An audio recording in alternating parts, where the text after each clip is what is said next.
Yeah. Listen, good morning. For those of you, good morning. For those of you who haven't had me before, I started using this device last term, and it's a long day, and I use my voice a lot during the week, so it's for me it's helpful anyway. Okay. I hope you guys can you hear me? Can you hear me? Okay. I know some of you. I don't know all of you. So if I could just start by, sort of putting a name to a face. Christian. Acero, Christian? Christian. He already dropped the class, hasn't even started. He heard. He heard. No. Okay, Dustin, you're here. Alexander. Excellent. Okay, Daryl, I saw you hiding under the hat. Brian. That's you? Antoine. You're Antoine. Yeah. Mariel, I saw you somewhere back there. Elena, that's you. Okay. Frederick, I saw you.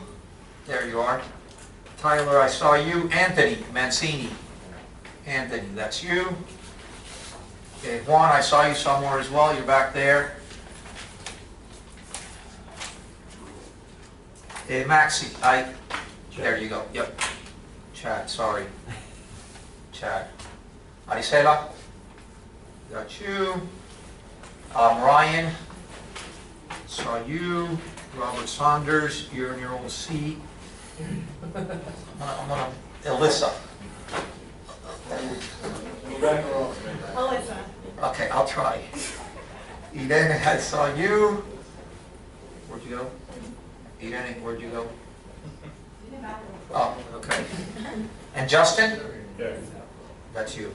Okay. Now, if I didn't call your name, whose name I didn't call? You're Olivia, and you're just visiting for the day. I'm going to register. You're going to stay. Problems, yeah, You're going to stay. You're sure? I'm sure. And you two? Just for the day. You're going to stay all day? There's a text at the end. Come on. I give you a pen. Take notes? No? You just want to? Okay, perfect. All right. So it being 11 o'clock, you're all fully registered in the program. I found this thing when I came in and set up, and it was from somebody named Mark Meyerson. So it's obviously this class is used during the week, and it's for a pop quiz, and it says, I did not read the story. I was absent last class. So obviously he didn't do well.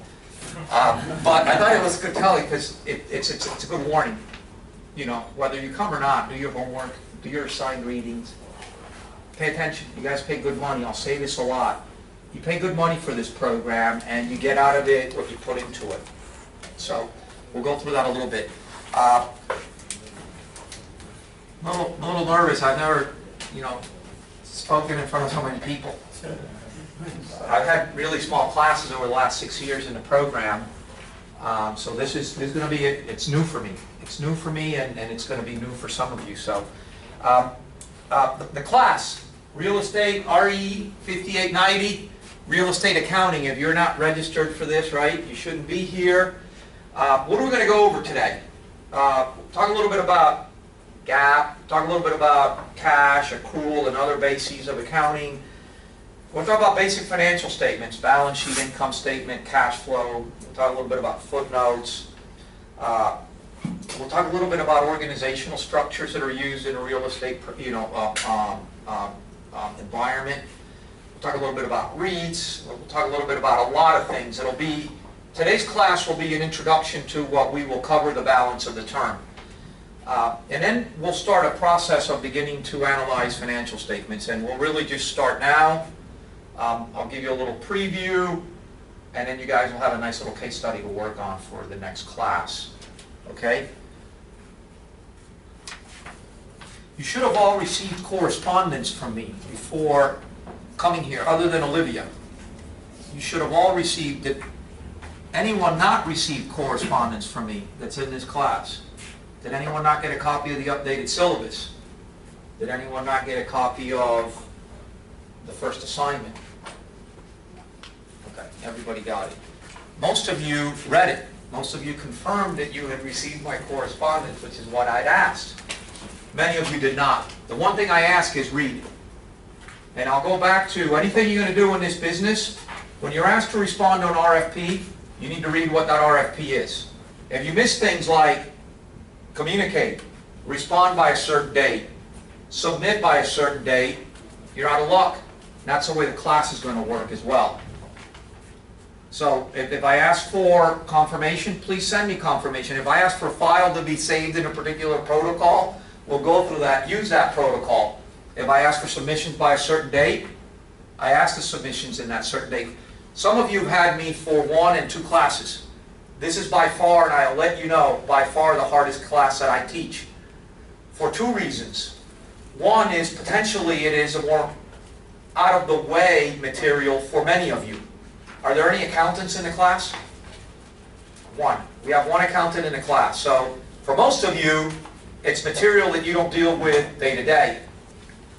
I'll try not to make this class an accounting class in the sense that other than today, we're really not going to be doing debits and credits. We're really not going to be compiling financial information as much as we're going to be analyzing financial information, especially financial information that's pertinent to this particular industry. So my goal in this class is not that you come out as accountants, not that you come out as proficient bookkeepers, but rather that you know how to utilize the information that's relevant in this industry. So, you know, the class is difficult in that sense. The second one is it's also the first class that I started teaching, the one that I've taught the most, the one that's closest to my heart because I am an accountant by training. And it's also the one where I think, especially because the way it used to be taught, it was the first class in the program, it really did force students to get into the rhythm of things. And so, you know, maybe with time, as I've gotten older, I've gotten a little bit softer, but this class is still true to the first time I taught it. I like to maintain consistency from period to period. I do update case studies. I do change material because the world does change, but the concept of the class doesn't change. Those of you who've had me before, this is a much different class in the way that it's delivered as well. Those of you who took the due diligence class that I taught in the fall saw that there was a lot of, you know, interaction, a lot of, you know, group work, you know, some working on the computer, none of that. You know, this is a lot of material, I've taken some of the material in this class and passed it to some of the others that I teach, but there's a lot of material to cover, and we really do need to focus, okay? We really do need to work. Let's just start. What I'm going to do is, let me just give you a little bit of, you know, background how I got here. I was born in Cuba. I lived there for 8 years. I came to Miami in 1969 when I was 8 years old. I'm 54 years old. I studied here. I studied accounting and finance at university. I became a CPA. I worked at Price Waterhouse for 7 years. Little did I know at the time, I hated the assignments that I got. I was assigned to, at one point for about 4 years, I spent all of my time working on real estate development companies in South Florida. So from Naples all the way up, you know, east and north to Boca, all I did was work on real estate development firms. I hated it. I didn't understand it. I didn't understand the business. It was a rough time, 1982 to 1986, 1987. The biggest client I would spend time on, I'd spend 7 months a year at this client, was a total cluster. They wound up eventually blowing up and owing well over $200 million to investors and lenders. And if you think in 1986, $200 million was a significant sum of money. And so, you know, they weren't nice clients, but, you know, all these years later, what I learned then helps me in this class. It ultimately helped me get back into the business and ultimately helped me do my job. And so what I tell people a lot of times is, you know, we don't know why things happen in our lives sometimes, so we really do need to go with them. Because what we are faced with today may ultimately teach us lessons that will help us in the future. So, you know, I learned things years ago I never thought I'd use again, and now I'm using them. I got into I went to work in Spain for a couple of years. I worked in Barcelona with PW for a couple of years. I came back. I went into the graphic arts industry. When I was a kid, I used to run printing presses. That was my job. Kids don't work in high school anymore, I've noticed that.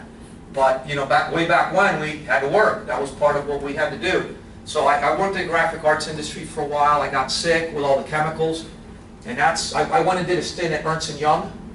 I set up a due diligence practice for merger and acquisitions in Latin America. So I spent about 2 years traveling through South America. I got tired of the traveling because I literally lived on the road all the time. All the time. And that's when I got into real estate. I went to work for a company called Cadena Group. I ran the foreign trade zone in Miami for 4 years. It was a joint venture that we had with Prudential. So it was a real estate business, but it was an operating business. We had 50, 60 employees. We ran a warehouse. We interacted. All the merchandise that came in and out of the zone came under our hands, our control. We had a large security force, you know, so there was a lot of involvement beyond just the sort of property management and asset management that was involved.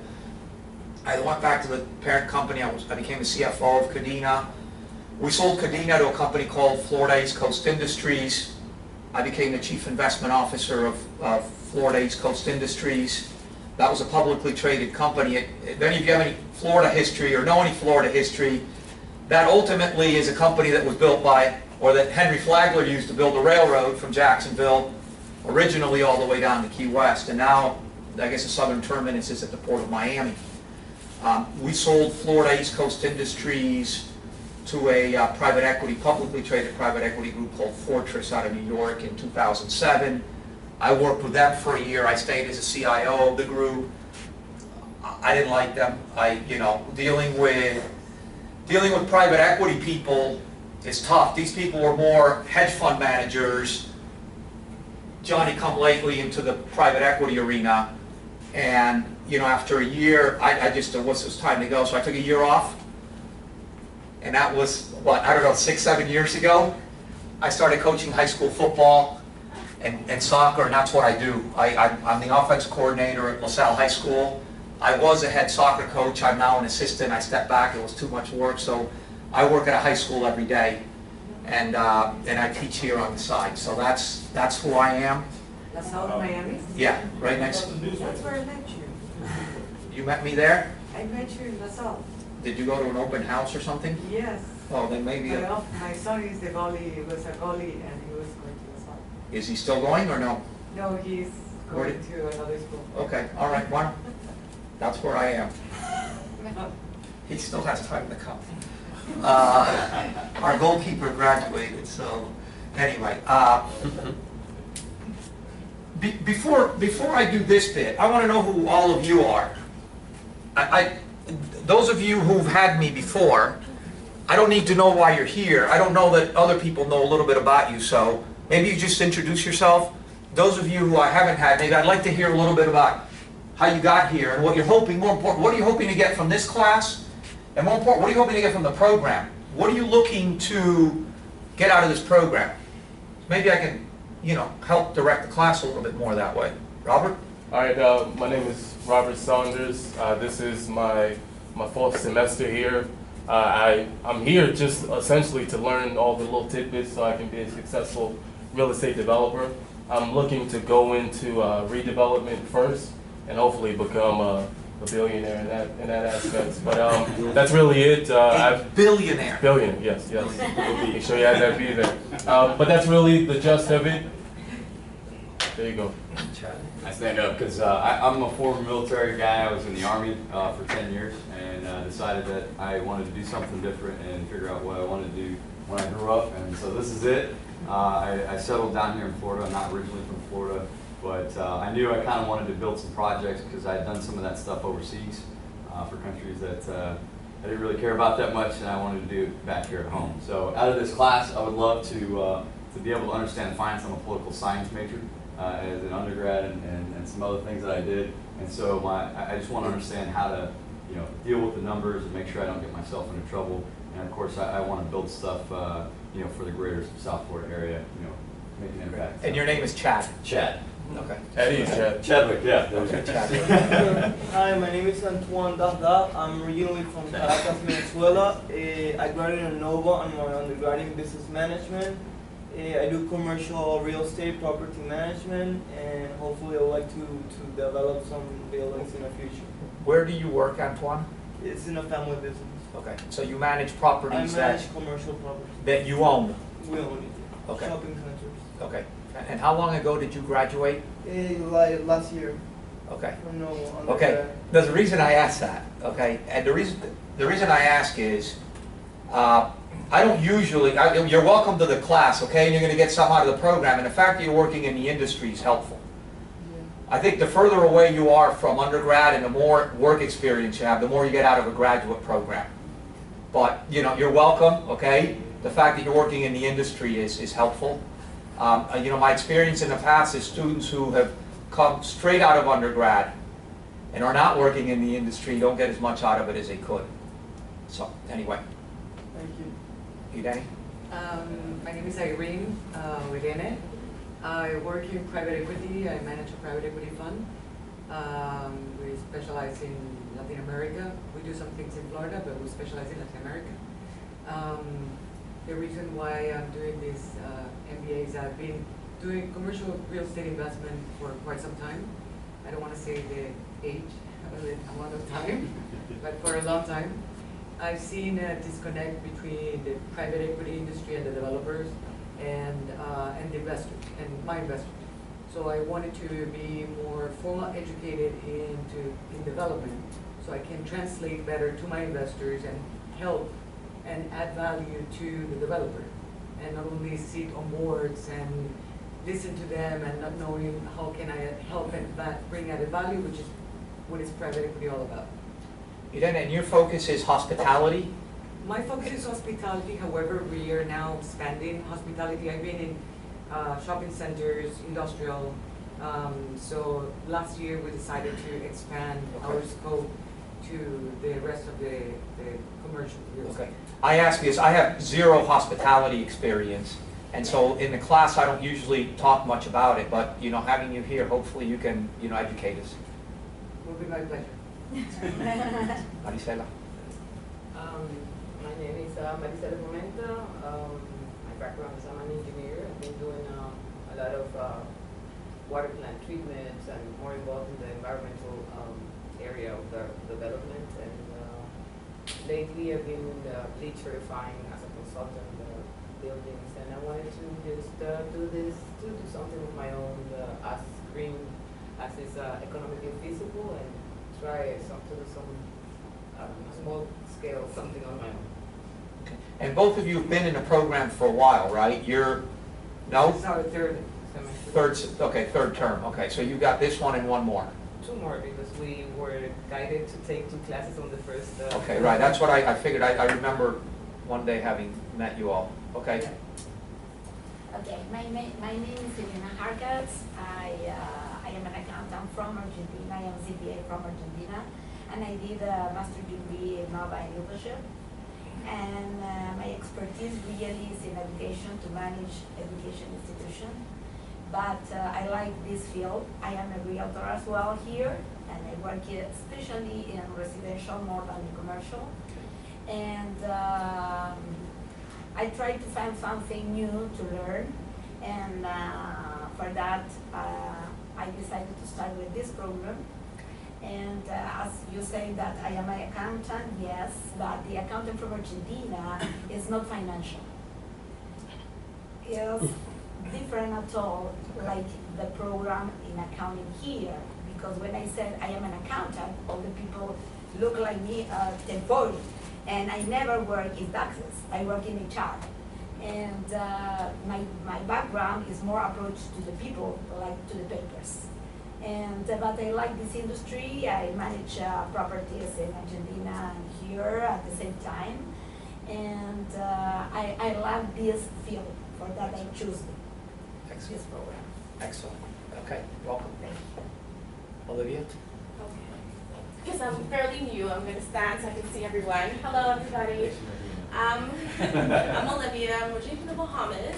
I did my undergrad in communications and marketing, and then I went to Costa Rica and I did my master's in sustainable development. I wasn't satisfied in that sector. I was basically looking forward to owning my own manufacturing company. And then coming here, I got, exposed to the development industry and commercial aspects of that. I currently work as a finance manager, only doing the billing, invoicing, balancing of the payroll, so on and so forth. With this degree, I hope to be able to go back to the Bahamas and develop the country because, of course, it's a small island. We focus on the hotel sector, but not really the residential or commercial sectors. And there's a lot of opportunity there. That's it. Nice to meet you all. Thank you. John, guys, I'm Justin Velez. I'm pretty much new to the whole development program. My background is civil engineering and urban planning. I got both my degrees from FAU. I did a lot of redevelopment projects, such as the one in Sistrunk right here about a couple of years ago. And I got to see a lot of different perspectives for the development aspect, and I completely just switched. So now I'm in the program trying to learn as much as I can. Right now I'm a director for a commercial real estate firm called Atlantic Commercial Group, located in Delray. And the gentleman, he's just Steve Merritt, he's my mentor. At the same time, I'm running his marketing firm for him. And that's it pretty much. Excellent. Excellent. Brian? Hi everybody, I'm Brian Bernard. My background is mostly large commercial construction. I did that since probably the late 90s. And I was always the guy with the dirty shoes, and the guys with the shiny shoes always seemed to, strive towards being billionaire. And so I kind of like that, and kind of what everybody's saying here, just trying to learn more about that and how to get out of the trailer and into the office, and eventually, be a junior Terry Styles. You're still working in the construction industry? Somewhat. I work for a medical company, Fresenius Medical Care. They're a really large dialysis company that they have so much money that they actually finance their own construction. They find their own properties, they lease, and so I'm a project manager for them from Tampa South. Dustin? Good morning, my name is Dustin Anderson. I am a general contractor. I've been doing it for the last 10 years. We have a contracting company down in Miami. I mainly just do residential, but what I wanted to get out of this course, and this is my last semester, was more the commercial, wearing the commercial hat. And more specifically with accounting, it's not how much you make, but it's how much you get to keep. So that's what I'm hoping that San Miguel will teach me how to avoid taxes and all sorts of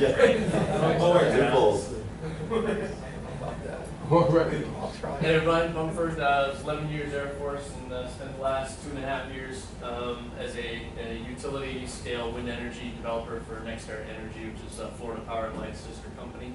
So hope to get out of the class, this class and the whole course, being able to create more value for the projects I do for the company, and also expand my options for the future. So one of these days, maybe I can partner with Robert. We can be billionaires together. He's also a new dad.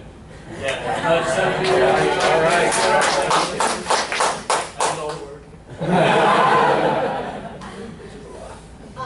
Hi everyone, my name is Elizabeth Schachter. This is also my last semester in the program. A little bit of background: when I started out, I was doing residential real estate, and in my second semester, I transitioned into doing market research for a commercial real estate company. So I've been doing that now for about 6 months, and I'm transitioning into a full-time position there. So when I graduate, I'll be doing office research for local markets for Broward and Palm Beach County. I'm just trying to expand my horizons, and hopefully I'll be able to apply this, maybe not exclusively to my job now, but a job that it will lead me to in the future. Excellent. Excellent. Hi everyone, my name is Alex Rossi. I do a lot of investment sales down in Miami, going Sotheby's.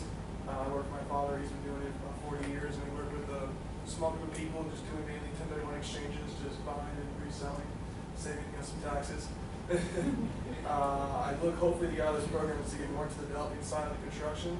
I always have my eye on apartment housing for student college kids across the city. There's really a lack of it, especially in the smaller towns. So hopefully I'll start developing student housing at an affordable rate for the kids. And just focus on that. And out of this course, just get a refreshing. I already took accounting in college. I got around it, but I can obviously degree. So kind of just a refresher and just be able to understand financial documents and stuff like that. Excellent. Excellent. My name is Frederick Jackson. This is my 4th term in the program. I am an all-knowing, all-seeing realtor. I enjoy the program. I've been out of school for a while and come in here learning the top half of developing the insight that I get from the teachers. It's just been amazing. So that's me. I'm the cool guy. I ask all the crazy questions. If you want to ask, I'll ask you for you. I'm that person. Thank you. The pillar. Daryl? I'm Daryl Bloom, and just got my start in real estate about 8 months ago. I started off in the sales and marketing side of it, found out that that's really not for me. So I'm trying to learn as much as I can and get into the residential side. I'm trying to start from the ground up like Brian did, and just get on a couple projects back at home with some developers that I know. Okay. Our guest, hold on, our guest. Yes. Hey everybody, my name is Janae Valentine. It's my second semester here, or quarter. I have a background in marketing. I went to Ohio State University. I graduated not too long ago, and I got my license in real estate, so I'm a realtor down here. But what I'm looking to get out of this program is to maybe, first I want to start in like project management and see where like that path is, and will lead me. Eventually I want to be a developer, so I'm really here just to learn as much as I can and get some insight into the industry on the commercial side. As I'm learning residential. Excellent. Hey guys, my name is Laura. I am, my undergrad is on criminal justice. I have been a paralegal for many years. I did, in between doing paralegal work, I did real estate. My mom's a realtor, so I've been doing real estate. I've worked at title companies, I've worked for property management companies, I've done different type of real estate, the here and there between the legal work. I tried law school for 1 year, didn't work out. And I figured I wanted to do something else in my life. I do like real estate and I enjoy this program. This is my second semester. I'm not taking accounting because I don't feel like ready for it yet. So I'll take it next year, I think. But I'm enjoying it, and I don't know what I want to do with the degree yet. I'm still learning. I don't know which aspect I like more yet. So I'm not ready for deciding. Hi everybody, my name is Juan Maroso. I'm also from Venezuela. I have a little bit of background in property management, and this is my fourth term also. And recently started to get into development, and what I want to get out of the program is basically just knowledge, knowledge from the teachers, and to learn the best that I can from everybody, even you guys. My name is Mariel Pena. I am also a new mother. I had a baby, and I actually missed this class. I had to sit out in this class last year. She just turned 1. I am prior military service as well as you two gentlemen. I was in the Marine Corps. I was an electrical engineer, and transitioning from the military is kind of difficult. So I got my undergrad in business administration, and then I came on to here. I'm recently employed with Terra Group at Coral Gables, and we're doing residential there, so I assist the project manager there. And I hope from this project, this program, I can transition into the financial side of the house, and then maybe they'll invite me to do some projects with them, so I want to do some projects and potentially grow. How you doing? I'm Tyler Kitson. Currently working for a developer who is based up in West Palm Beach, but they have shipped me over to Naples, so I live in God's waiting room over there. Make the long, agonizing trip across Alligator Alley every weekend in order to learn from the master himself. I'm hoping that I get just a lot more knowledge from this program, and hopefully help me climb up the ladder and then rise to the top. And so far, it's been nothing but great things. So hoping to enjoy the rest of the year. This is my third semester. I got one more after this one. I think it would be your third quarter, because semesters are what? Quarter semester. Well, it would be a 2-year program. Your business is like large master plan communities. Yeah. Okay. All right. Yeah. Okay. Yeah. My name is Anthony Mancini. This is going to be my second term. I work for a retail development company that specializes in grocery anchored products. I'm hoping just to learn the full cycle of real estate development. That's it. Okay. Excellent. Listen, it sounds like we've got a good mix of people here, and at the end of the day, I think what I've learned in the program is that we can learn from one another more than just sort of from a lecture. So the fact that we've got such varied backgrounds, hospitality, retail, residential, right? Sales, construction. You know, we've got a wealth of people around here, and more important than that, I think, as I've always told the students, it's the network possibilities as time goes on. Last term or last quarter, I wasn't teaching, but a former student reached out to me and said, hey, we're looking for somebody. So somebody who just graduated last term wound up getting a job. You know, so Dylan got a job with an old student of ours. So yeah, no, that was, and that one. Listen, that was like thunderbolt. You know, I'm surprised the parents didn't send me some money. You know, like at least lunch. I know, right? I mean, it's like Dylan. I mean, you know, every day after class, it was like, you know, mentoring and, you know. So anyway, all right. So. Just a couple of the rules of the road. You're not, in this class, you will not see a lot of stuff up here. Okay, so this is one of the few times I'll turn on the computer. This is how you get a hold of me. Okay, I have somebody who's not here the other day sent me an email saying, oh, call me. I'm like, we can call you. I mean, call you. I'm on holiday, you know.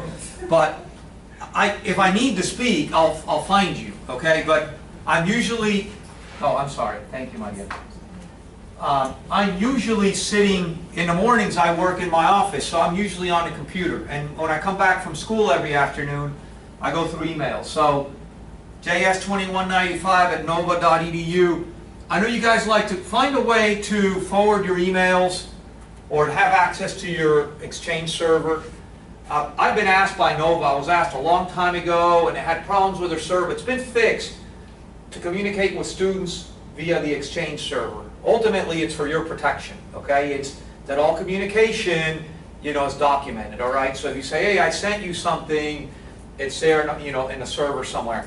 If you want to send stuff out of your private email, that's fine. I will always do my best to respond to your Nova address, okay?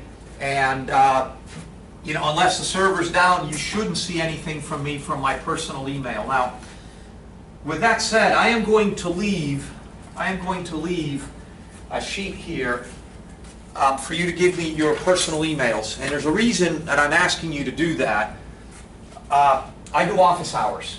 I don't know any other teachers that do office hours. I will not do office hours and the results I've been getting continue to be the same, which is I make it a point to sit. I do them virtually, so I get on Google Hangout. So if people come and ask me questions, I'm happy to sit there. But to sit there and to make the commitment to sit there, if people don't come, I'll stop. Okay, so we'll give it a go. Now, Nova has now given us access to GoToMeeting, which is a Citrix product, but I haven't done a training on it. So I doubt that by Monday, I'll be able to like figure out how to invite you to a GoToMeeting. Have you guys gone to GoToMeeting yet? No. Some of you have, some of you haven't. Okay, I got to sit down and I got to figure it out. So eventually we'll get there, but for now, I'll shoot you a note. What I'd like to do is like Monday mornings, I just sit for an hour, hour and a half while I'm in the office. I'll turn on a chat room, and what I'll do is I'll just send you an email. If you can come in, if you've got questions, great. If not, you can always send an email, okay? So that's how you get a hold of me. Why are we here?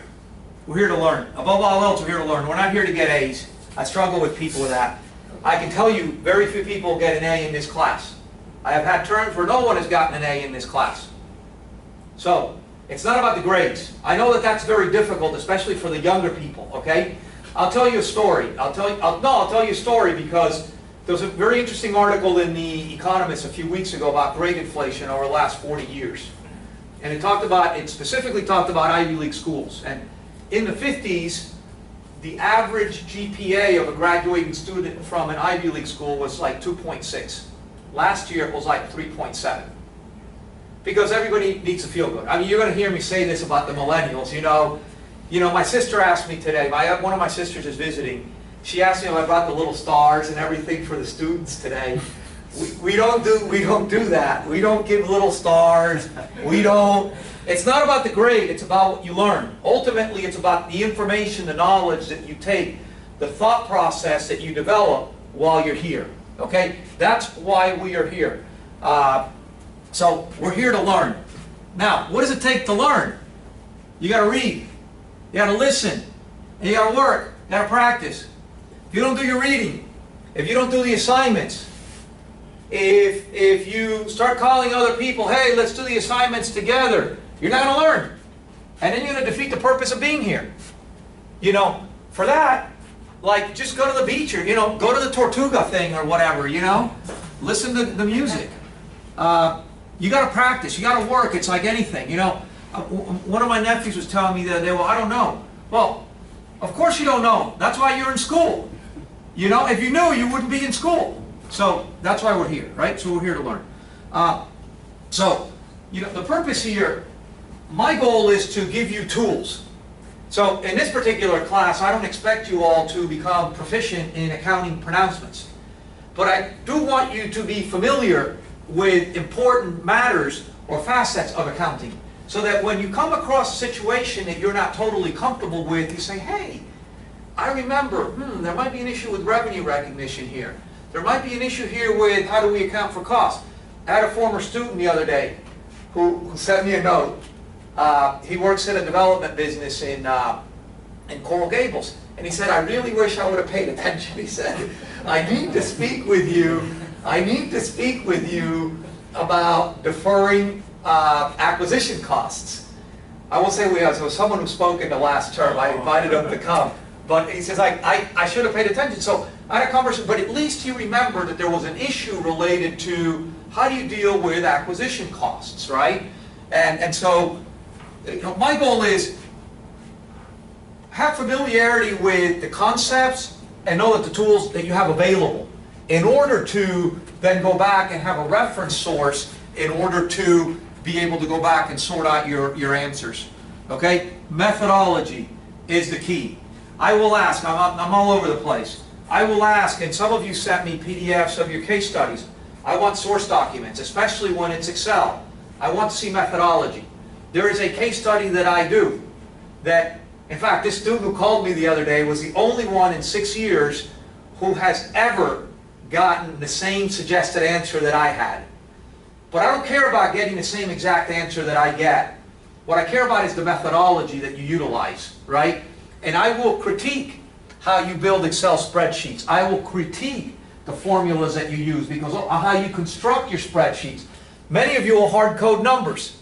And the question is when you're doing a projection and you've got 40 tabs on a spreadsheet, right? And you got to change an assumption, where are you going to go back and figure out where you hard coded information?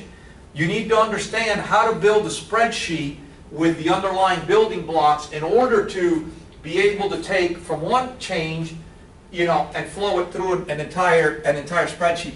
Methodology in the financial areas of real estate is critical. Obviously it is with the construction and development side as well, but in the financial areas, methodology is critical. Course objectives, okay? So, acquisition and development of costs. I'll go through the accounting pronouncements related to that, and we'll deal with each one of these areas specifically in each one of the weekends. Accounting for acquisition and development costs, holding and operating assets, sales and transfers of property, right? And valuation considerations. You know, the good news is in the fall of 2008, spring of 2009, when I started teaching this class for the first time, students had one particular issue to worry about, and that is they couldn't find a job. They were in here probably more hiding from not having a job because the industry was messed up. And in particular, the biggest issue was valuation concerns because everybody had investments on their books that were not at market. And so the issue is how do we deal with that, right? The good news with everybody who's here who wants to find, you know, greener pastures, who wants to make billions is the economy is fertile enough to do that. And so I'm not going to spend a lot of time with valuation considerations, but we will talk about it in the last session. We'll spend a tremendous amount of time from a variety of different perspectives taking a look at different sets of financial information and reports and trying to understand what they mean. And I will try to put them in the context of the real estate industry. So you'll see I take the time, it's a pain, it's easier for me to use the same case studies You know, this one that you did now is a little one I did on a cruise ship, actually. I'll tell you where that comes from later. But I actually take the time to update information, and I use REITs. Why do I use REITs? REITs provide information. Most real estate companies are privately held. We can't get a hold of financial information for most private real estate developers. But REITs provide a view into the real estate industry that many other companies don't provide for us. And so what's important for me is twofold to use that information. One, to learn how to analyze and read financial information, but more importantly, to also get beyond that and say, hey, how does that relate to the retail arena? How does that relate to residential? How does that relate to hospitality and so forth, right? Because as those of you who've had my class before, what I like to do is draw relationships, right? Ultimately, so that you're sitting in a room somewhere and somebody says, hey, you know, I always point at that building because it happens to be there. Hey, that building's on the market, the seller wants $300 a square foot, and somebody will say, what's the question to ask? What one question can you ask to that comment to figure out whether it's a good deal or not? What's the cap rate? Well, I'd ask a more basic one and say, right, go back, you're giving me the answer, I'm asking the question, what are the net rents? What are the rents? Then you can come back and figure out the cap rate. And then you could say, okay, hey, $300 a square foot, you know, the rents are $15, that's a cap rate of 5, CBD office building, okay, it's in the ballpark. Let's keep talking. No, the rents are $8. Forget it, right? We can ask a bunch of other questions. What's the occupancy? What's the occupancy in the sector, right, in the area, right? What are the products coming out of the ground? So let's situate ourselves in the realm of the industry and the discussions that we're having at any given point in time, right? How do we use financial information to make decisions, okay? The syllabus is like 12 pages or something. You can go through it. This course will evolve. I think it's the 7th or 8th time I teach this class, okay? It should be pretty stable. I may need to change some things as we go based on the class, but for now, what you see in the syllabus should be what you get, okay? It should be delivered as it's said, and it should be delivered in the structure in which it's done.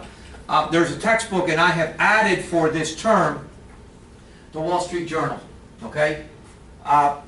We need to read. I'm going to go through current events in a second. We need to read. We don't read? You know, I was out on the boat yesterday with my sister and my brother-in-law, and they were complaining about my nephew because, so my brother-in-law's English, and he's very, very English. And he's a diplomat, and he's very studious, and, you know, and he was complaining because my 17-year-old nephew just wants to play, and he says he has to read. Oh yeah, he's 17, you know, he doesn't want to read. But if you don't read, you don't learn, right? If you don't read, you don't learn. So we could watch CNN. That gives us one side of the world. We could go to the other side and look at Fox, and that gives us the other side. And the truth is probably somewhere in the middle. But television is not the place to get information. You got to read. You got to read from a lot of different sources. Okay? What the Wall Street Journal gives you every morning is the one global view of economic events and their impact on your lives. If you don't know, ultimately, if you don't know what's happening in the economy, it's very difficult to figure out what to do in the real estate industry, okay? Ultimately, we need to make decisions based on inputs. We could be wrong, but the more input that we have, the better that we're going to be able to make decisions, okay? Okay, so there is a text I could use for this class.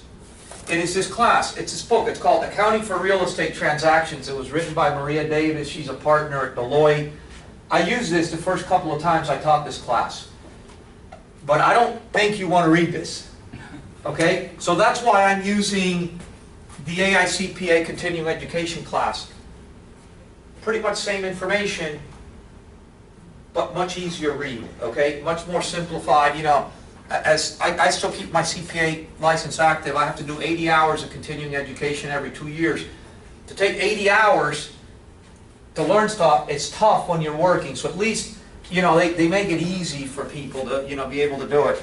The precursor to this Davis book, this is a guy I used to work with named James Klink. He wrote the Bible on real estate accounting, He's dead now. A partner I worked for here in Fort Lauderdale took up the book afterwards. It's out of print now, but she's picked it up.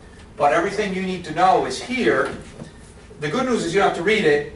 I've got in my, we'll do like an hour, hour and a half, like true, like accounting lecture every class, and I'll just give you what you need to know from here, okay?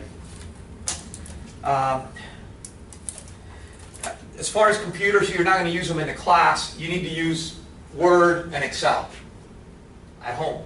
That's it, okay? And you need to know how to use a calculator. You know, I always ask in class, hey, pull out your calculator. And nobody grabs, everybody's afraid to grab it. I use the HP 12C. I think Fred uses the other one, the Texas Instrument. I don't care, as long as you know how to use it. I can't help you with the Texas Instruments. I can help you with this one. But as long as you know how to use it, you need to, you know, you can't carry a computer with you. I know a lot of young people do, but, you know, it's a different world, okay? Grades. Listen. So grades are impacted by 5 things, 5 variables. Attendance. Okay, somebody asked me. So you start with a 0 in this class. Start with a 0 and you build up. I give you opportunities to earn your grade. I shouldn't say I give you. You have opportunities to earn your grade. You don't get penalized for anything, but you know, you only get rewarded for what you do. If you show up, you get points. If you participate, you get points. If you do your assignments, you get points, right? I started introducing a couple of terms ago, the Wall Street Journal has these weekly assessments that will force you to read the newspaper, okay? You'll get those. Nice, easy, do it on your own time, right? Take you like 5 minutes to do them. And if you read it, why are you guys looking at me like that? If you read the paper, if you actually read it, boom, you get an A. If you don't read it, you can get a 0, like really easy, okay? So if you're on it, then it's easy. And then we do like a little quiz at the end of every class. So it's important that you pay attention in class. It's important that you take notes. It's a lost science. It's important that you focus on what your clients are telling you. So that when you're in a meeting, right, you know, the guys are speaking on it really fast, but that you remember specifically what it was that he was saying. So we're working. Take notes, and we will have a little quiz, and the quiz at the end of every class is generally going to go over material that we covered that day, or the case study that we did, or advanced reading. Okay? So if you did your advanced reading, if you participated, if you listened, if you did your case study, you should be able to get 100 on those. Okay? These are the weights. So 20%, you get 20 points for showing up. It's pretty easy. What do you need to pass? 70 something? No. 80 something. No, you need 70 something. 79 or 78 or something. It's like 78. Okay. Preparation and participation. You talk a little bit. You go, hey, what do you mean? Okay? You got 30, now you got 30 points. Case studies, 25. I do grade the case studies. Now with 20 people, I can't grade the case studies as rigorously as I would like, just because of the time. Okay? But, you know, I do need to, you know, provide more credit for those that do better. Okay? At the end of the day, we're not all, you know, some of us have certain skills and others have different skills, right? The assessments will count for 20% of your grade and the little quizzes will be 25%. Okay? That's how we're going to start. Yeah? Any questions on that? No? Okay. This is like whatever. See, you need a 78. You pass. You don't want C's here. Those of you new to graduate school, you don't want C's here. C's don't work. C is like F. Attendance. We only meet 5 times. If you don't show up, I mean, you miss 20% of the material. You got to come. You got to turn your assignments before you come to class. You got to read before you come to class. Right? If you're, no, I like to hear the lecture and then I read. Yeah, right. Okay. I was born yesterday. No, I mean, listen, here's the problem. If you come to class, if you actually read before you come to class, what I'm talking about might actually make some sense. If you don't, guess what? You can say, and then it's going to be 6 o'clock, and you go, I wish I would have read that, you know? But, okay, I need help with this. I need help with this, okay? We don't need electronics here. Those of you who've had me, have I stopped the class in the past? Dustin? Yes. I have, right? Here's the problem. I'm on stage here. I need eyes, right? 7 hours, right? It's a long day for you, but it's a very long day for me. And the worst thing is, I did a master's a few years ago, and it got to the point where the instructors were talking at this level, right? Because, and they looked down, everybody was on their, you know, their email, their text, their chat, right? Their Facebook, their Instagram, you know, taking pictures of the professor, putting on Snapchat, you know, I mean, whatever. It's like, it's like, no, but I need eyes, right? So I learn as much as hopefully you learn. I learn from you. But if I can't, you know, it's like 3 o'clock. You know, I had a poor guy, and he dropped one of my, he eventually graduated. He had to come back a second time, but he kept falling asleep. And the guy had a very rigorous work schedule. He drove from out of town, and by Saturday, he just couldn't take it. And you know, I couldn't take it. There were like 5 people in the class, and they go, you know, and so, you know, I need, like I'll do my best to keep you guys going, you know, but so, you got to use the phone. We're all adults. I got a problem with my kid. I got to go outside. Do whatever. I need to step. Yes, sir. Question. Ryan and myself, we use a program to take our notes on. It's actually a really nice program. Note-taking device? We actually use a pen if that makes a difference. No. No. No, because I know what happens when you use electronics. Right? What happens? Chat windows pop up, you know. Use your hands. Use your hands. Okay? You need to go outside, go outside. If you think you missed something important, when I was doing my master's, I get a call from, you know, and this is a guy, right? I was guilty, I know. I get a phone call from my sister, one of my other sister. She never calls. She calls when there's problems. So I go outside, take the call. Thankfully it wasn't anything important. I come back in, whatever, keep going. And you know, all of a sudden the guy says, hey, we're going to have a pop quiz. Great. You know, I mean, I really took this program like really seriously, you know. And what was the question? It's calculate the modified internal rate of return, and that's exactly what he had covered while I was outside dealing with my sister. So that's Murphy's Law. If you go outside and you think you missed something of importance, ask. I have no problem repeating it. Okay? I have absolutely no problem repeating it. If you think you don't get something, ask. Okay? There's no, you know, such thing as a dumb question. If you think you don't get it, ask, and I'll keep explaining. I'll keep working around it. I don't like to stay here till super late, but you know, people stick around. If you need to stick, you want to stick around during lunch. You want to stick around after class. I'm happy to answer questions. If you don't get it, send me an email. I'm happy. Ultimately, my goal here is to help transfer the knowledge that others have given me, right? So I think what you'll find with people in this program, and most people teaching definitely at NOVA, the way that the whole adjunct structure works, we're not here because we make a living out of this. We're here because we want to share what we know. So feel free to ask. If something doesn't make sense, ask.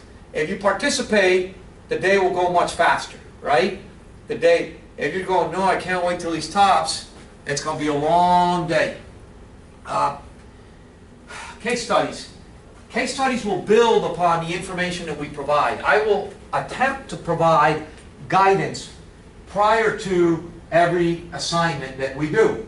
So today, before we leave today, we'll spend 15, 20, 30 minutes going over next week's assignment. I'm not going to answer it for you. I'm not going to tell you what the answers are, but I will walk through it.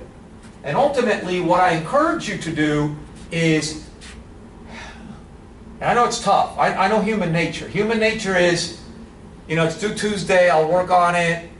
You know, what's it due, 3 o'clock? I'll start 12, okay? Start early. Start early. Read through it. At least read through it tomorrow. You know, just, okay, let me just see what, you know, start thinking. And then send some questions. Because ultimately, the iterative process of reading, asking, hey, I'm not sure what that means, will get you much better than just sitting down with the time pressure behind you, saying, I got to finish. Yes, Maricela. Are you going to go back to, are we going to go over what you had the week before? So then the subsequent week, so today we'll go over the case study that you submitted. Absolutely. So, and that's where we close the learning loop, right? So, present the material, struggle through it, struggle, learn through it, right? And then go back and reinforce it, okay?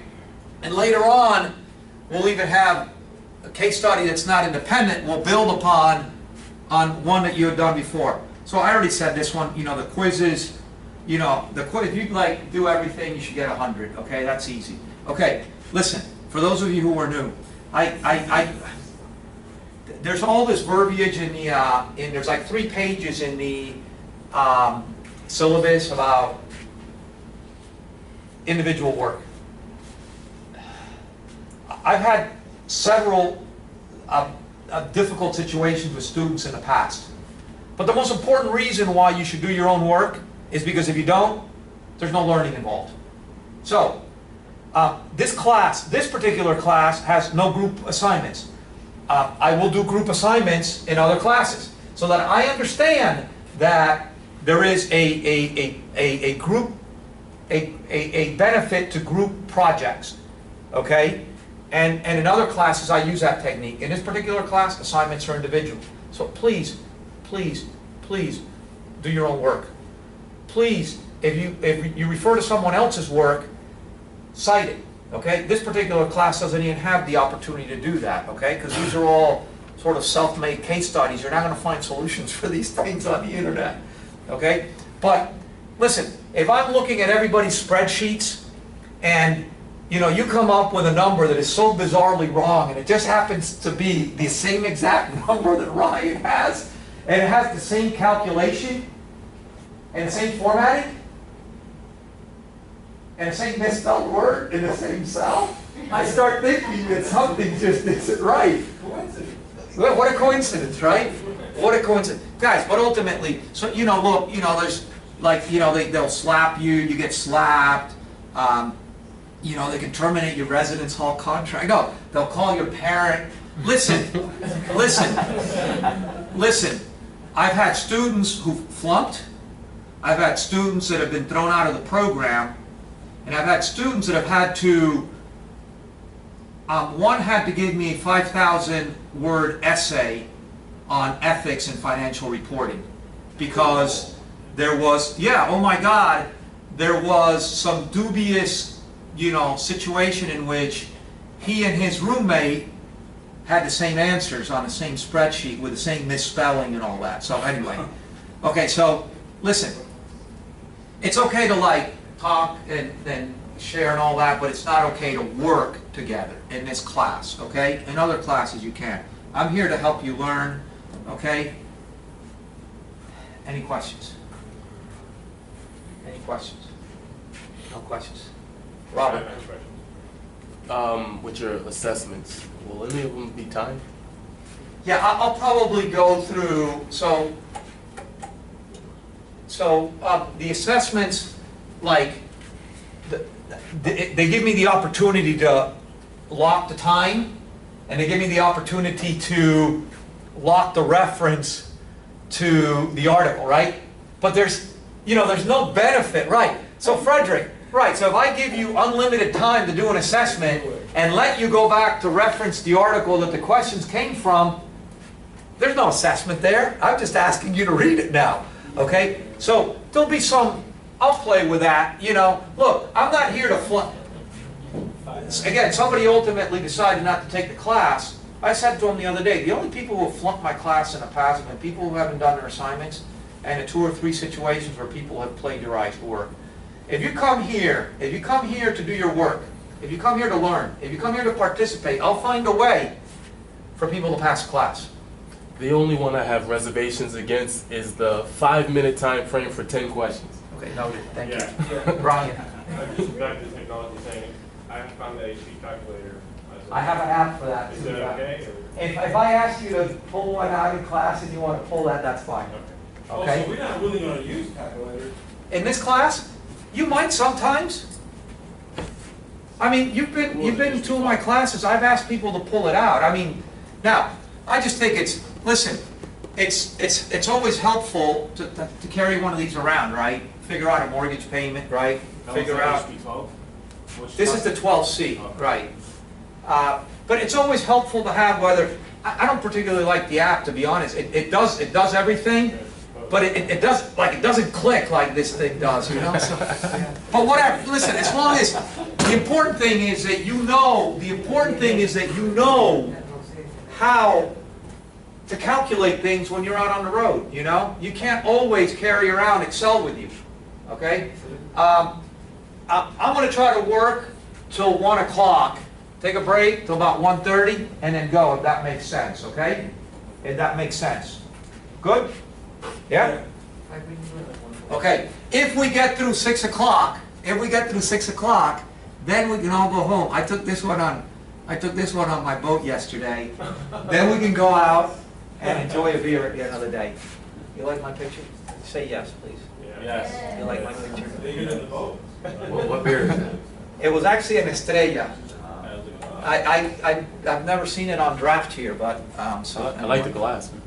Yeah, whatever. You want to start for that one? Perfectly contoured. You want to? I'll give you a star. Okay.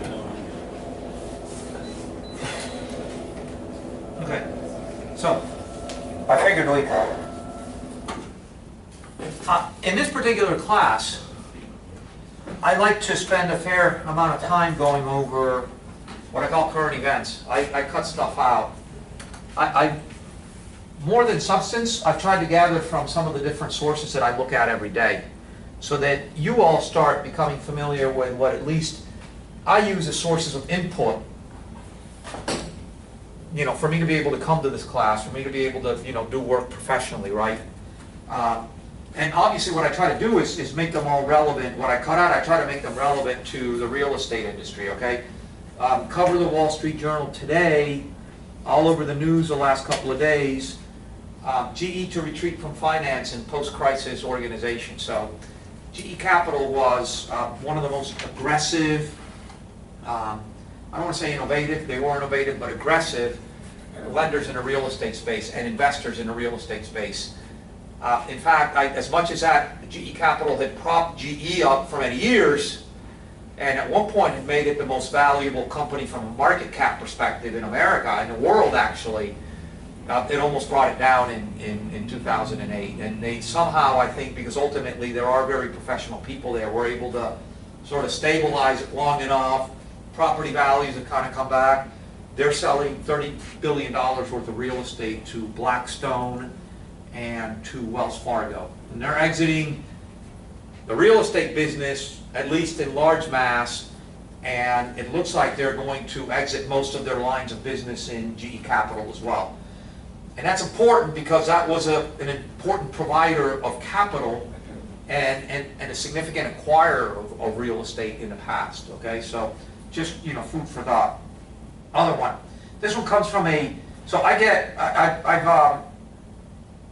this one comes from National Real Estate Investment, okay? N-R-E-I, okay? National Real Estate Investor, okay?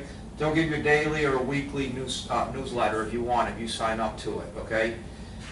Story I highlighted in this one is Sears. Okay, so who read, so I always ask this question. When was the last time you went to Sears? Years. Recently? Yeah. November. Okay, so, but that's a problem. One person's gone to Sears recently. That's a problem, right? If people don't go and it's a retail set. I had one of those wireless garage door things, and the battery leaf messed up. And instead of welding, I said, you know, if I get a cheap one, right? So I actually even went to the website. First I went to Sears, they didn't have it.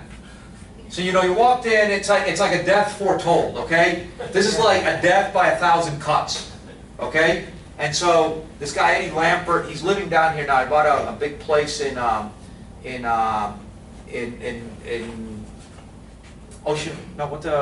Indian Creek. He actually, through his hedge fund, is the single largest shareholder in AutoNation. I think they control about 30% of AutoNation. But he controls, through ESL, about, I think, 60–70% of the combined Sears, Kmart empire. What he's been doing is just trying to float this thing, right? They spun off that, I think it was called Restoration Hardware. They spun off Land's End. They spun off Sears Canada. The latest spin-off that they've now done is they're taking X number of stores and spinning them off or selling them to a REE, and then they're going to do a lease back. And National Real Estate Investor basically says Sears will still need to close hundreds of stores, notwithstanding their REITs. So a lot of businesses, and we'll talk about this because this has become an interesting trend over the last 3 or 4 years, is people are spinning off the real estate operations of their businesses into REITs. And so they've got a sort of real estate business that's leasing to the operating business. Okay? And so, you've seen that in a lot of different places. In hospitality, you see, hospitality kind of lends itself because there's an operating business within the real estate. Within the real estate. And in fact, a lot of times, people will mistake the flag with the ownership, which is not necessarily the case in a lot, so. Charles Schultz, you guys know who that guy was? The cartoonist? So he said, just remember, once you're over the hill, you begin to pick up speed. Okay, so so sorry, I had to share that one. Okay. Do you ultimately think Lampert will be successful with doing all the spin-offs, and even though Sears is, I think is nothing? By doing all the spin-offs and if you ask me, that's a JCPenney waiting to happen, which is, and JCPenney, I don't go to stores, okay? I haven't been to a store since November, okay? I try not to go to stores, and the little few things I buy, I get from Amazon or whatever, I think JCPenney was probably, or is seems to be a better run business, okay, in that sense. But I just don't, Sears is, the times have gone by, and we'll talk about retail in greater detail as time goes on. There is very much a paradigm change in how we purchase. I don't know that the jury is out on how that will wind up. I didn't bring it, but one of the newsletters from ICSC this week was talking about how digital campaigns will actually drive foot traffic to stores. And so what a lot of retailers were doing was creating digital platforms to supplement, their infrastructure. They're now trying to bring business back the other way. But just, stop to think. Borders is gone, right? Barnes & Noble is, for all purposes, gone. Circuit City is gone. Best Buy has had to change its model. Radio Shack, and I'll talk about Radio Shack in a second. Radio Shack is gone, but probably for different reasons, okay?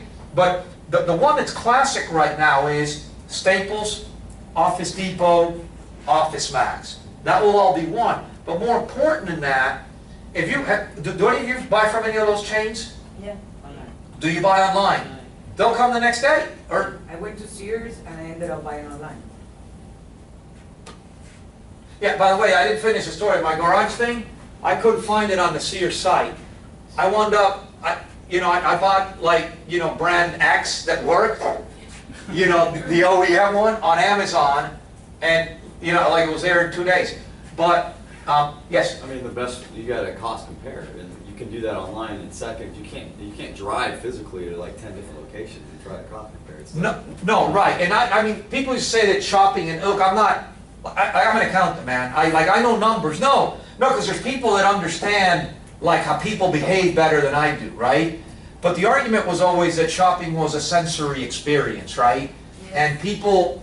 And it's a gender thing. I don't want to sound sexist here, but you see that. Listen, I know. Hold on, I'm going to get shot. I should turn my back. You guys have seen that? There's the difference between the male and the female going to a store.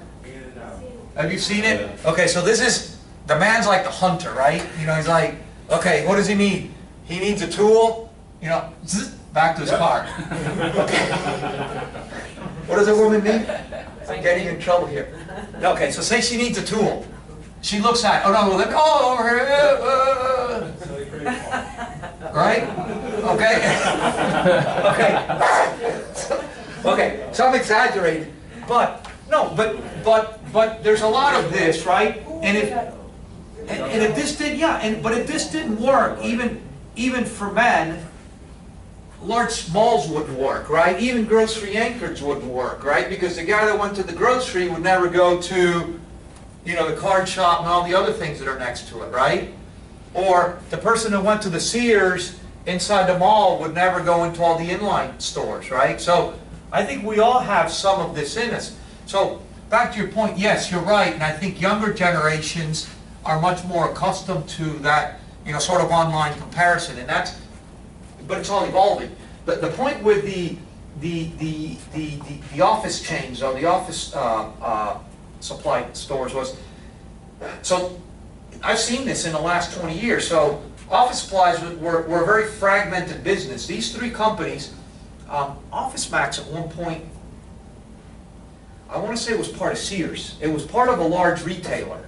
I'm pretty sure it was part of Sears, okay? And if it was, I'll look into that, okay? But Office Max, Office Depot, and Staples, what they did was consolidate, just like, you know, AutoNation has done with car dealerships, right? What all the Heisengo roll-ups, right?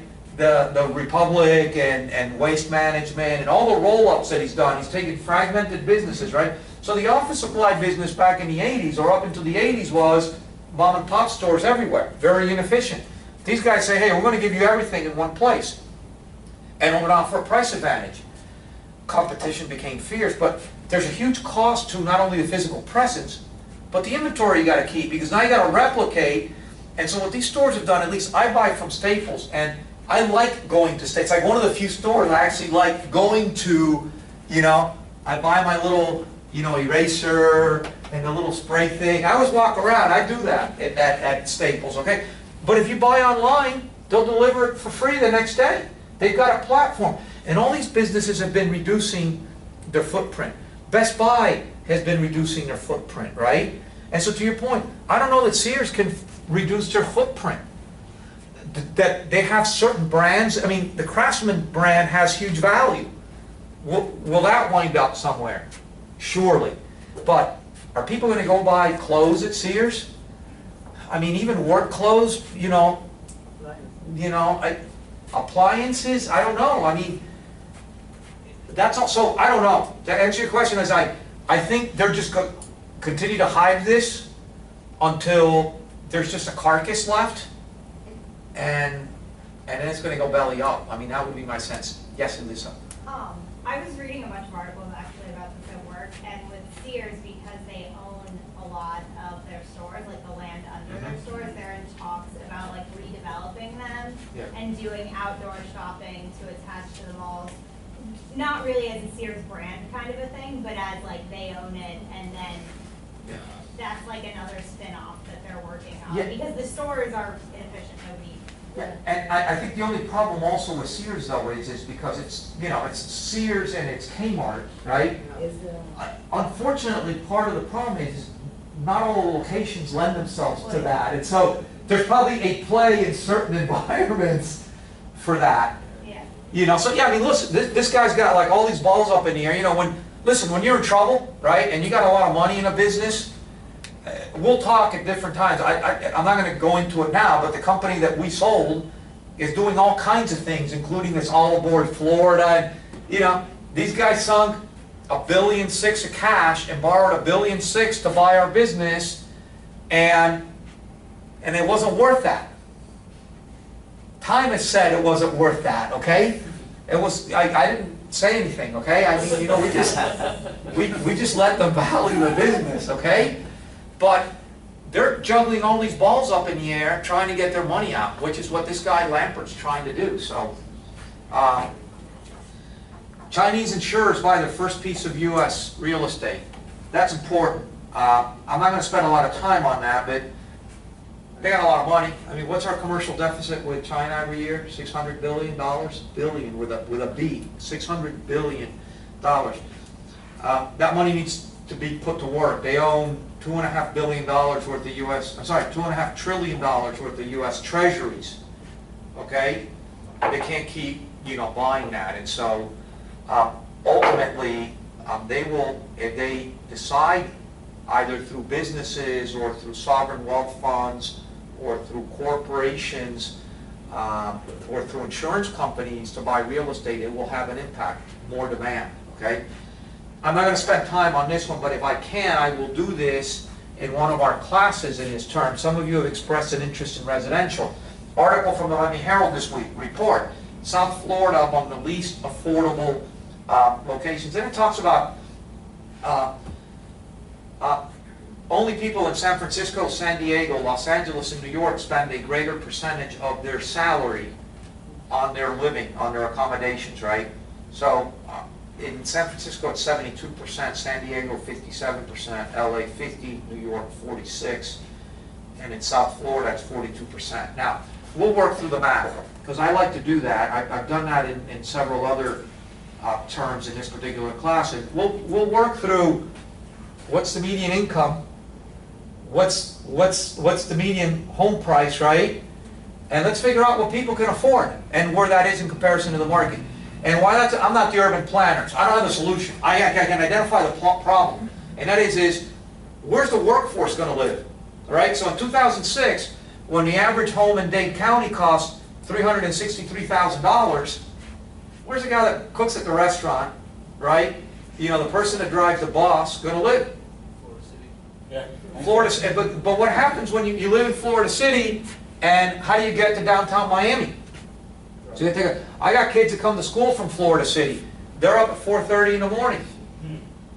Because, it's the busway to the train to the trolley, and, over a long period of time, that becomes very difficult, And even in Florida City, unfortunately, it's not that cheap either, So,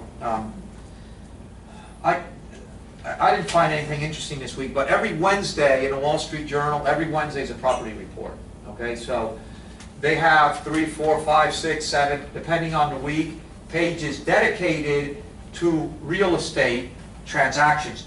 Miami gets a fair bit of coverage. It's always been an interesting market, and so you'll see things with a local flavor there.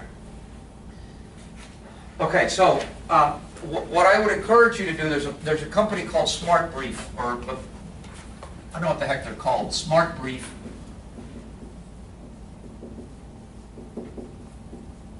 Smart Brief works with a whole bunch of different trade groups. So for instance, with the American Institute of Certified Public Accountants, with NAREE. What's NAREE? NAREE. National Association. It was part of one of the terms I sent out for people to learn, because I'll use that, and I won't go to the National Association of Real Estate Investment Trusts. They'll work with NAREE in order to put out a newsletter. They do a newsletter every day for the American Institute. They work with a chartered financial analyst. And so they put out something like 200 different news briefs every day. Some of the information is common in all of them, right? So they've got people that are focused on, capturing information from different news sources, and they send them out. I'd encourage you to go to that site and pick the ones that are of interest to you. They've got stuff for people that have a construction focus. I've signed on to stuff at times and then sort of, pull back, because you get overwhelmed with emails all the time. And I tend to focus, like, when I teach a capital markets class, I focus more on the one coming from the financial, the chartered financial analyst, news brief. I look a little bit more at the accounting one during this particular term. So anyway, so the Internal Revenue Service launched fewer criminal investigations in 2014. So for whatever it's worth, you wanted to know about taxes and all that. We'll do a little bit of tax work in this class. We won't do a lot of tax work in this class. What I did want to say is likelihood of getting caught is not high in any case, but the penalties can be pretty egregious if you do. So you just have to be careful. Do things honestly. Sleep well. We'll talk about that in another class. From the NAREIT brief, one day this week, commercial property values up 11% in March from 2014. Think about the implications of that. Property values up 11% year over year. What's the first thing that comes to mind? Not sustainable. Sorry? Not sustainable. That's what will come to my mind, right? So it'd be great if, it would be great if you were an owner, right? But are 11% increases in property value sustainable year on year on year? What happened in the mid-2000s with this kind of growth? Let me jump and find, there's another, hold on here 1 second, because I want to find, I don't want to lose a thought here. So from another national real estate investor daily, the speed of due diligence and the risk for investors. So what's happening now is the property markets are so hot, and it's indicated or validated by those increases in value, right? That people are saying, hey, they're taking a property market, and you've got 15 days to close on it. And there's so much cash out there that people are willing to forego traditional due diligence practices in order to get their hands on assets. You know, curiously, I got a textbook last night that you're lucky you won't have it, but I might use in the due diligence class. But it's a real estate finance book, and it talks about opportunities and risks. And due diligence is a way to mitigate risk in acquisition. But if we're doing away with the due diligence period because the market is so hot, what's happening? I'm sorry? Yeah, absolutely. But more important than that is there a bubble? Look, it's great that the, you know, talk about stock markets. Okay, so where's the S&P trading today? Any idea where the S&P is trading today in multiples? We'll do that in a couple of days. But the S&P is trading at 21 times earnings. What are historical multiples for the S&P? 16, closer to 16. So in all asset values, we are seeing a lot of exuberance, okay? I mean, I'm not predicting a burst, I'm not predicting a bubble, but there definitely has been a very rapid appreciation of asset values, okay? And there's a lot of different signs. So in 2006, we had all these signs, but nobody wanted to look at them. And all of a sudden in 2007, how did this happen, right?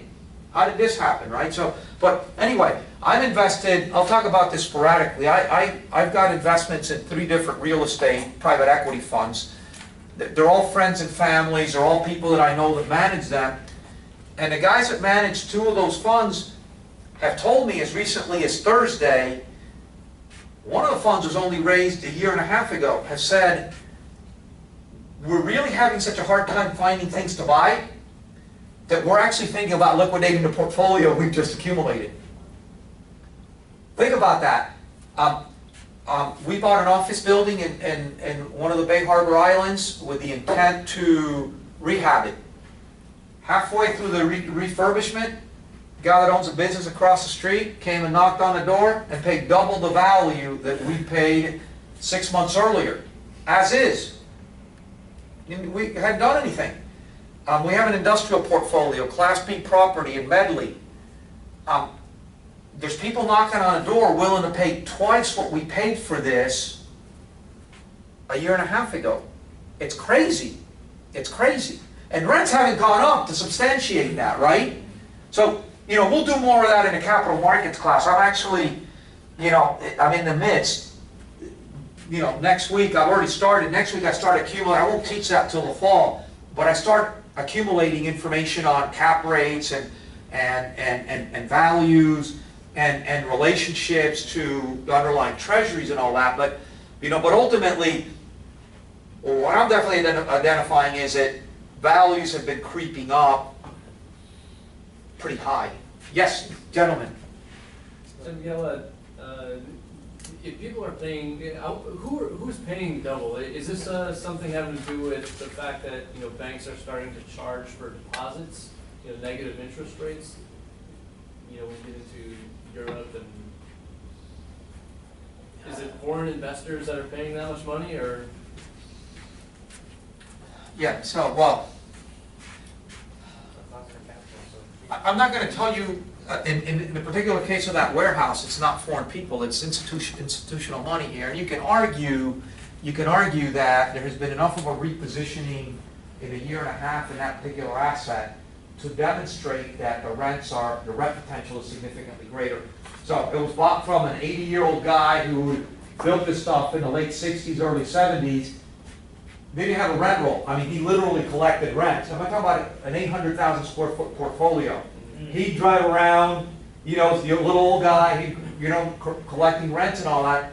And it's been professionalized to the point where, you know, maybe an institution look at it. And Class B assets, not really institutional grade, but institutions are having to go to that. So if you think in South Florida, look, I'm talking all over the place. If you think in South Florida, any industrial product of any substance or value is controlled by 3 or 4 entities.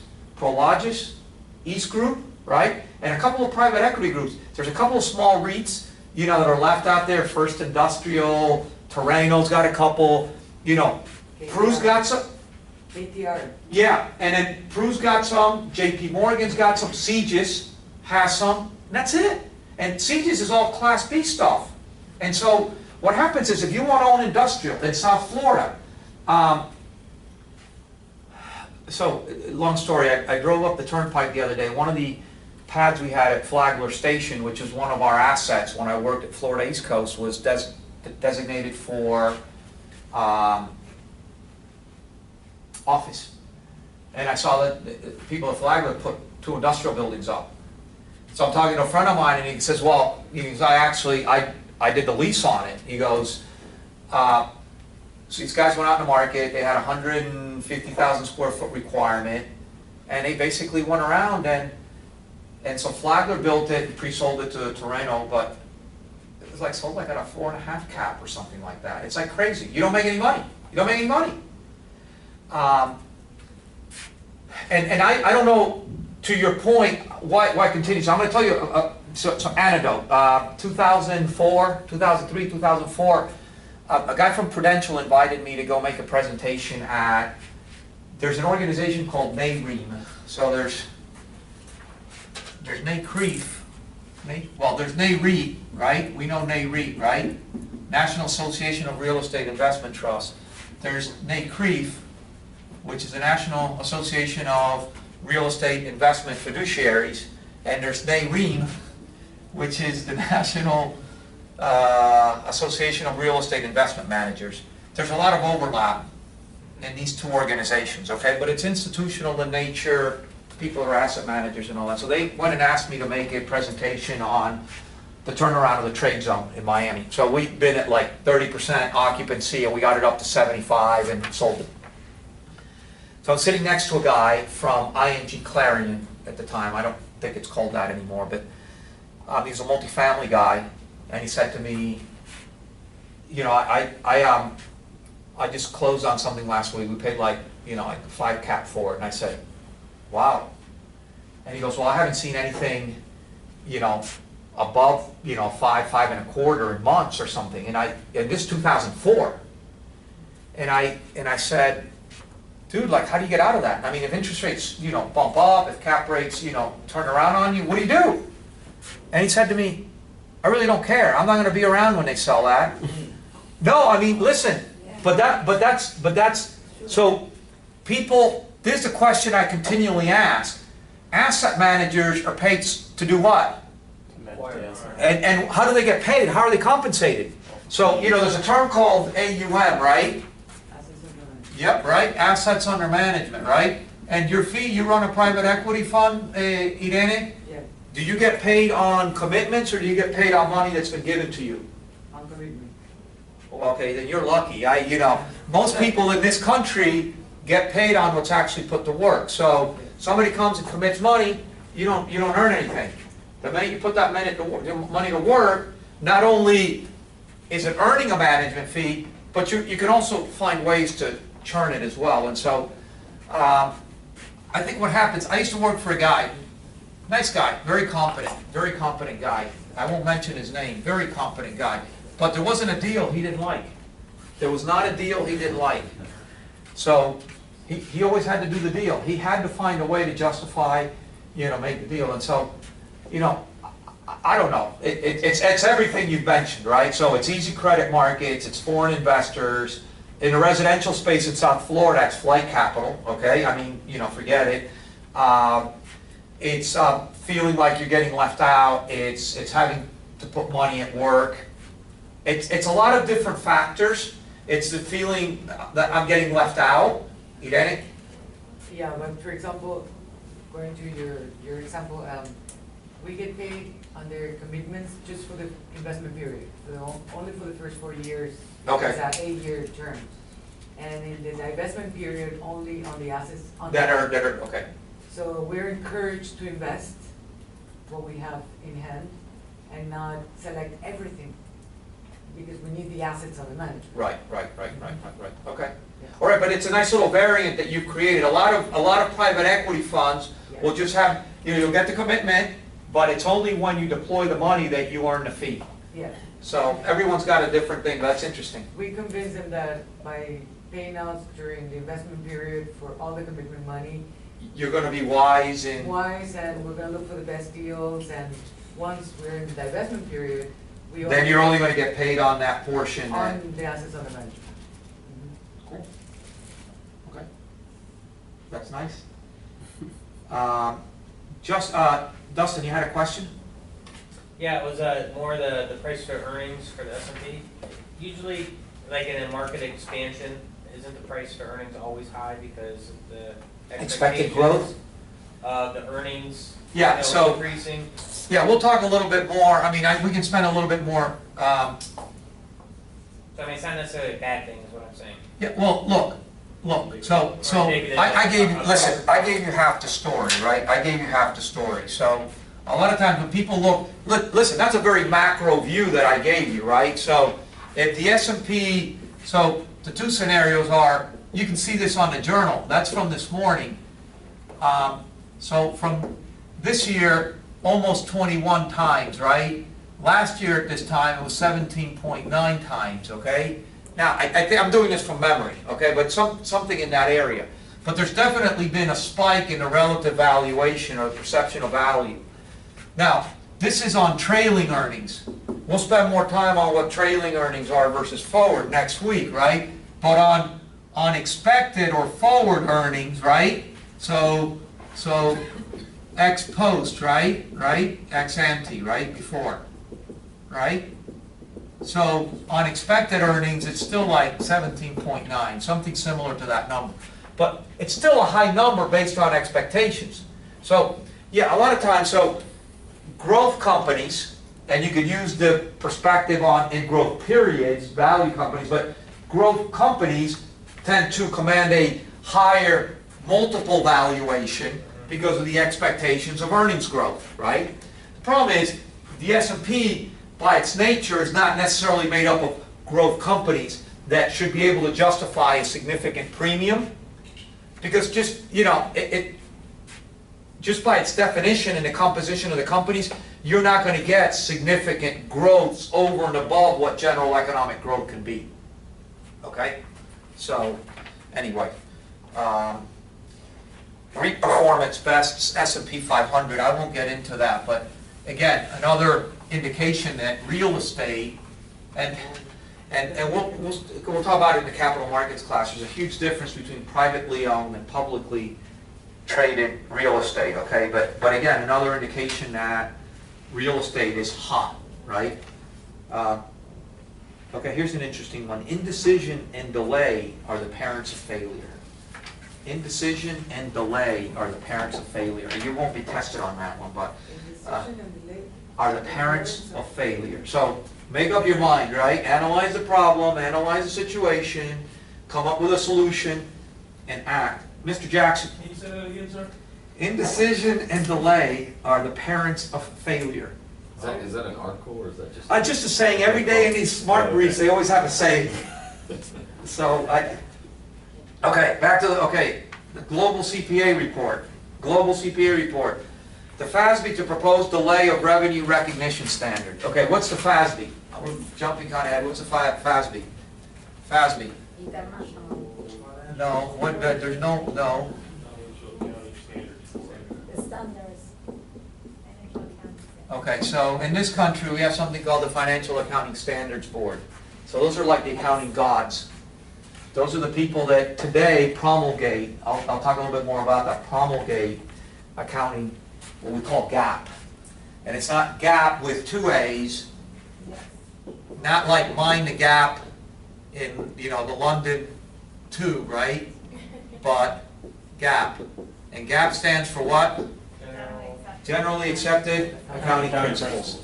So that's what we in this class are going to live on. We're going to talk about GAAP all the time. GAAP, generally accepted accounting principles. Now, there's a whole cluster, we'll get to that after lunch, of how we define GAAP, but the board that promulgates GAAP today is a Financial Accounting Standards Board. There is an international equivalent to that. It's the International Accounting Standards Board. It's based in London. The goal of this organization is to try to harmonize accounting standards throughout the world. Stealing my thunder from another perspective. Why is that important? You know, there's something here about,